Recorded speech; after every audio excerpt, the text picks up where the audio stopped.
Hi everyone, I hope you're all very well today. In this video, I'm going to talk about deleting Instagram as a creative. So I'm a musician, I'm an artist, I'm a teacher, and I like to release and create things out into the world. And I actually deleted my Instagram quite recently, and I wanted to share my perspective, some thoughts I had, and ideas surrounding it. So I want to make sure that this video is not negative and just like saying, oh, social media is bad, because I actually think there's loads of good things about it. We can share our artwork out into the world, we can co-create with other people, and it really is a wonderful tool. However, like anything in life, I think something can be quite good or bad depending on what it is. Food, for example, we know we need food. We can eat very nourishing and healthy food and it's good for our bodies. But then we know when we eat bad food that's processed and synthetic, it just doesn't make us feel as good, even though it might be more convenient. The same thing with relationships. And you can be in really great relationships that they lift you up, they give you love, and you feel really safe in them. And then you know if you've been in a relationship that just drags you down, drains your energy, and they give you breadcrumbs. You're trying so hard and you're making all the effort, and then you're just getting like little breadcrumbs back, and you're like, oh my God, I'm so starving. Thank you so much. So I honestly think social media is the same. I have found some really good apps, and then like Instagram, I don't know, it just drains my energy. So I think anything in life that is taking more than it's giving back, you really have to practice discernment in that area and ask, is this really worth it in my life? And now there is a difference between something that you're doing that requires work. If you do anything difficult or even creative tasks, they do involve work, but usually you feel quite content after doing them. So I think that's the difference, and that's the measure I use for myself. Like, am I satisfied with the work I do, even if I'm tired after I do it? So the first thing I found with Instagram is that it gives an illusion of work. I feel like I was making these stories and putting out these snippets of my work and doing all the things, but it wasn't really translating into anyone listening to my music. It seemed to always be hitting the exact same people, and the audience just wasn't growing that much. So I would continuously try to curate my page and do the right things, but it just wasn't growing. And even in the last few years, I haven't noticed any substantial growth. And I completely can say, like, maybe that was me. It might be the videos and the things that I was making, but I really don't think it should be that hard. Versus YouTube, I started this quite recently and I've already surpassed the amount of subscribers I've had on Instagram in 10 years versus 1 year, less than 1 year. So I really think if you're putting that much effort into something, it should be giving you some return. I didn't find it very sustainable, as I don't think we should be putting all of our attention into creating posts about the work when that time could have been spent actually on the work, like improving my songs, recording live streams, making videos. Even though, again, all those things require effort, it's like deeper work rather than doing shallow work of just checking the app and putting out little posts, rather than going in and doing something that is meaningful. The other thing I found quite difficult was that once you created the artwork and you put it out into the world, it was gone in a matter of days, weeks. I'm not really sure how long, but at least when you're on other apps, like YouTube, for example, people can find your work a month, a year, 2 years in the future, because they can be searching it and the recommendations allows for that. But I feel like when I was putting things on Instagram, it was literally just disappearing into the abyss after like a day or two. Another thing I found as well is that it distorted my metrics of my own success. So whenever I put out things like music, sharing new music that I made, and artwork that I created, that got significantly less engagement than if I put out a picture of my face. And I completely know this might not just be Instagram, it might be human behavior that we like looking at people's faces. But I think it was distorting what was actually value to me. I really value people that help me to learn things and that explore different concepts. And I appreciate my mind, I appreciate my artwork, my creativity. And it was quite sad, I think, just being rewarded for putting out a pretty picture of myself when that's not all I can offer the world.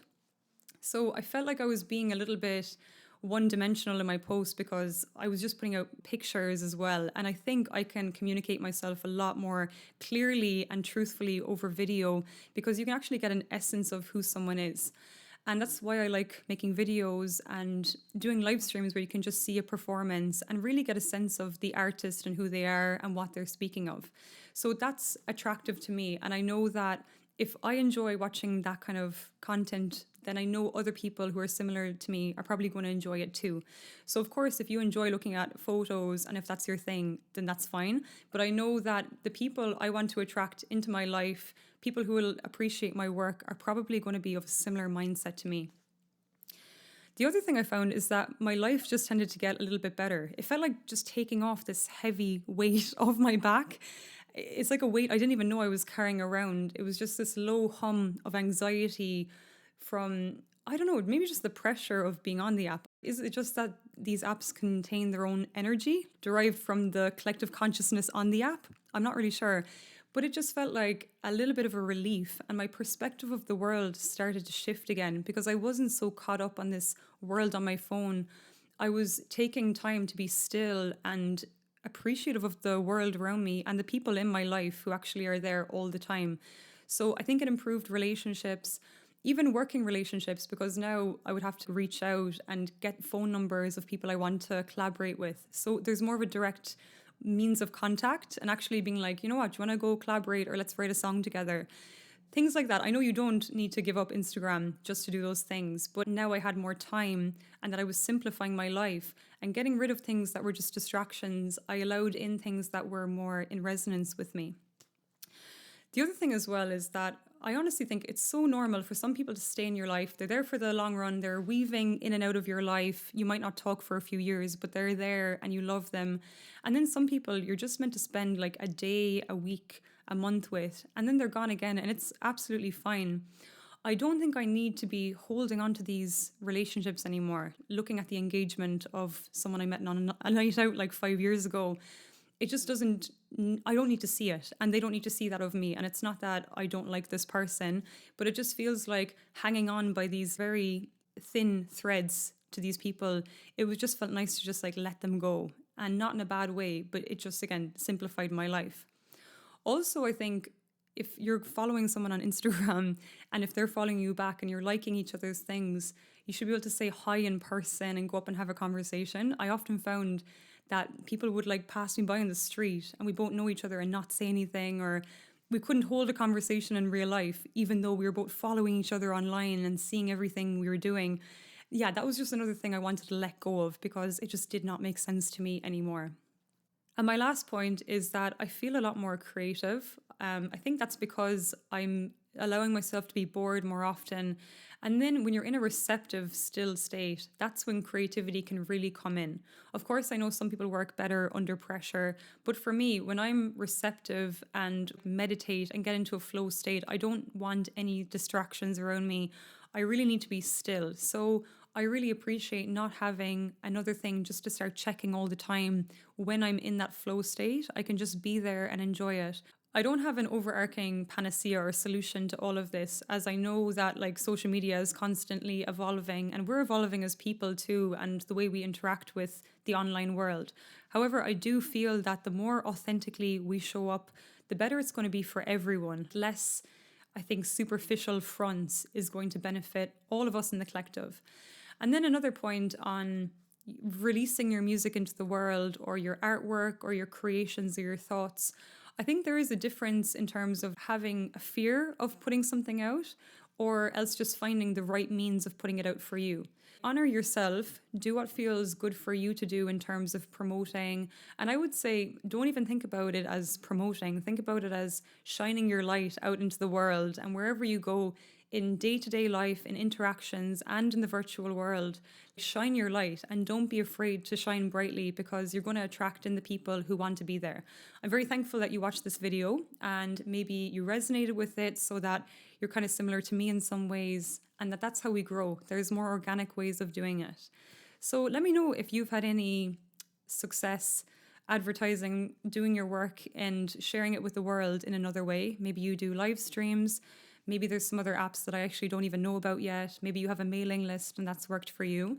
You can definitely share them, because I'm absolutely interested in hearing. And it's something I think that's really important, because if we're going to use these social media apps, they might as well help us as well to grow and not just I don't know, like not show our work to the world. I really don't know why Instagram does that. Is it so that you're encouraged to use the paid promotion? But I really think it can be easier. We can make life better for ourselves and everyone in it and the people that are receiving our work. So thank you so much for listening. Have a wonderful day, everyone, and God bless.